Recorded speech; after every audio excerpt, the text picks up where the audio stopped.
Xo'sh, assalomu alaykum. Hurmatli meni tinglab turgan til o'rganuvchilari. Mana bugun ikkinchi unit. Xo'p, so'roq shakli M is R.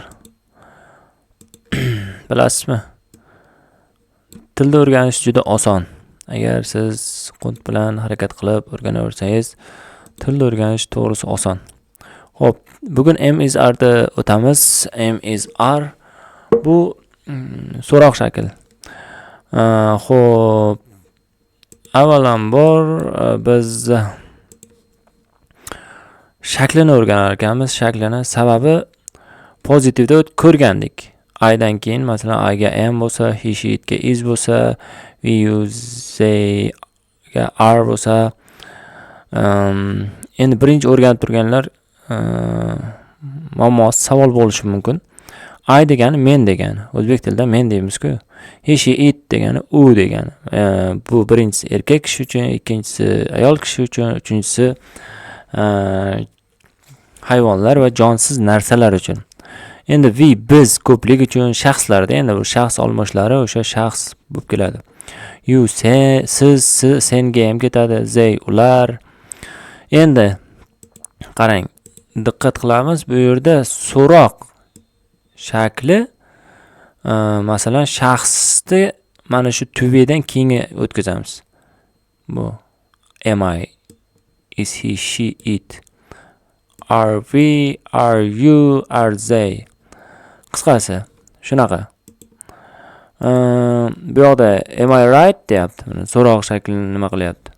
To'g'rimi deyapti. 14 qo'shyapti-da. No deyapti. You are wrong deyapti. Sen xato qilding deyapti. Xo'p. Endi bu yoqda misollar bergan, xuddi shu inkorda misollarni ko'rsatgan.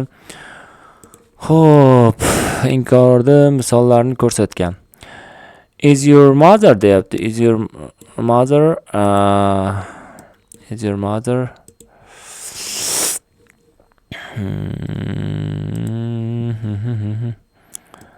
Is your mother at home? No, she is out deyapti. Onangiz uydami desa, yo'q, u ko'chada deyapti. Qisqasi shu yerda misollar bergan. Xo'p. Bu yerda ham misollar bergan. Bu yerda endi maxsus so'roq gap bilan misollar bergan. Masalan, how much, where, what bilan bergan. Endi bu yerda otni ham qo'shib olganda, chunki what o'ziga otni qo'shib oladi. Whatdan keyin agar ot keladigan bo'lsa, mana shu tubi ishlatsa, otni o'ziga qo'shib oladi. How dan keyin is keladigan bo'lsa, shu tubi keladigan bo'lsa, mana bu sifatni o'ziga qo'shib oladi. Old. Xo'p, shunaqa savollar. Bu yoqda what is the qisqartmasi, what is the o'sha qisqartmasiga teng deyapti-da. What is the qisqartmasi. Who's bor, who is bor, how's bor, how is bor, where's bor, where is bor. Xuddi shunday gaplarni bergan mana bu yerda. Where is Jill, who's that man, how's your father. Endi ko'rsangiz, xo'p, xo'p, pastda yana nima bor? Pastda yana short answers. Bu jadvalda qisqa javob berishda bergan. Agar are you tired deb pastda savol bersa, yes I am deyapti. Ya'ni yes I am degani charchadingizmi desa, ha men charchadim deb pozitiv javob bersa, nima bo'ladi? Yes I am bo'ladi. Uchinchi shaxs uchun he, she, it uchun yes he is, she is deb javob beriladi. Masalan, is he English desa, yes he is. U inglizmi desa, ha u ingliz deb javob beryapti. Qolganlari ham xo'p. Endi inkori bor. Qisqartma shakllar no I am not. I am dan keyin not beriladi. No bo'lsa, bu yog'i not bo'ladi. Qolganlari shunday qisqartmasida not qisqartiriladi. Xo'p, ikkita shakli borda, buni qisqartirishdi. Shunaqa misollar bor. Xo'p, endi mana bu chiziqlarni o'chirib tashlaymiz. Xo'p. Endi pastga tushamiz, mashqlarni ko'ramiz. Mashqlar. Birinchisi aytyapti, bu so'zlardan savollar yozing deyapti. Yo foydalaning MSR bilan deyapti.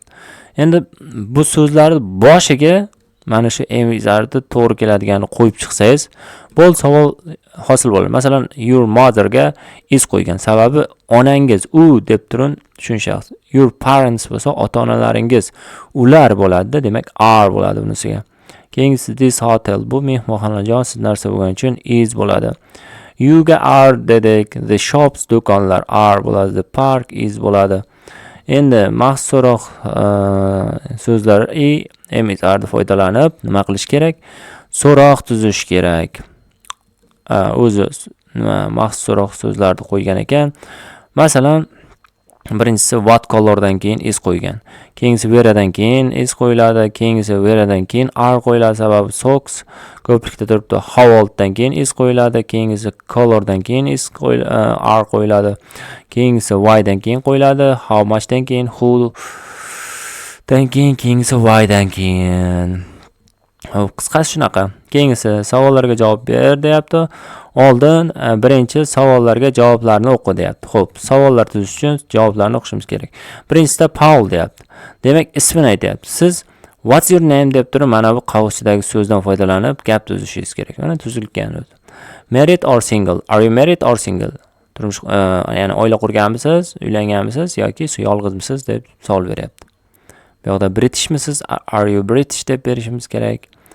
Where are you from deyishimiz kerak. How old are you deyishimiz kerak. Are you a student deyishimiz kerak. Is your wife a teacher deyishimiz kerak. Where is she from deyishimiz kerak. What is her name deyishimiz kerak.